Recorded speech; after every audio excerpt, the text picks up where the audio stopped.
Bismillahirrahmanirrahim. Assalamu alaikum playgroup. How are you all? I hope you're all fine. Okay, playgroup. On page number 13, in introduction, our topic is today myself. And we will learn today question number 4. What's your favorite color? Playgroup, what's your favorite color? Mean कि आपका favorite color कौन सा है?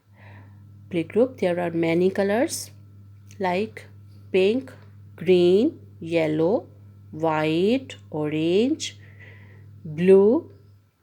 बहुत से colours हैं. आपको zone सा भी कलर पसंद है, आपका फेवरेट कलर है जो वाला, वो आपने इसके आंसर में याद करना है.